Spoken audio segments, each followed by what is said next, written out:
auto scheduling and manually scheduling. As we have seen earlier, there are many ways to add activities and to change respective views like resource sheet, Gantt chart, etc. MSP provides these kind of options and flexibility with many functions in it for ease of access. Similarly, we can change task mode to automatically or manually. First option is column provided here in entry area. We can do it from here. We can switch to manual schedule or auto schedule activities likewise. Second one is in a task tab. In task section we can select auto schedule or manually schedule. Third one is in status bar in bottom right corner. We can do it from here as well. We have seen how we can change task mode. Let's get understand what automatically scheduled and manually scheduled activities are and where we can use them. Manually scheduled tasks come in handy for several common project management situations, like at the beginning of the project when you have less information or when you are planning from top down with time frames handed down from management.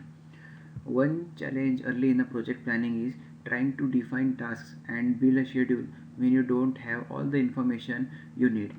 For example, you may not know how long the task will take or when other tasks must occur.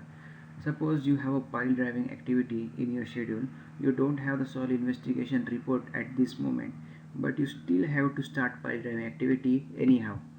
You cannot predict at what depth the hard strata will be found, so you have to do it manually and check it with pile driving machines. And if you have large area to work on, depth may vary depending on geographical conditions, so it may take time. So in this case, pile driving activity should be entered as manually scheduled. Situations like this.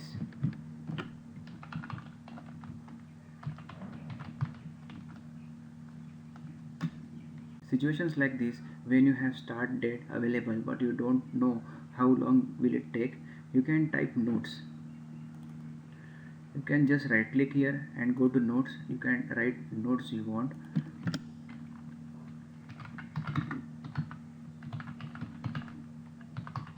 Something like that you can write as per your convenience. These notes will help you jog your memory when you fill in the missing information later. Later, when you have more data available with you, you are able to predict approximate time for activity. You can switch it to automatically scheduled at that point.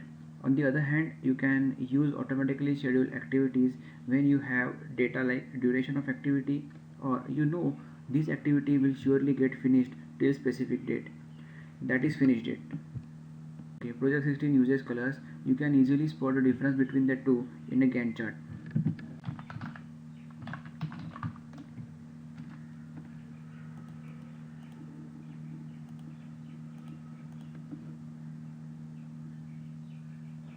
If you mistakenly added activities, task modes, uh, and you want to change all of them, first way you can do is select first activity and select it auto schedule. If you want to change to auto schedule, then you will find this plus sign at the right bottom corner and drag to the activities you wanted to change. They will get changed automatically. You can also go to task tab. In the task sections, select the task you wanted to change the task mode, then select the relevant option and you will see all the task modes have been changed. For changing the task mode of a new task, you can do it from the status bar at the bottom left corner like this. You want auto schedule like this. Every activity we'll add later will get the task mode. The second option is going to the file, then options, then in schedule you will find the new task created. You can select here.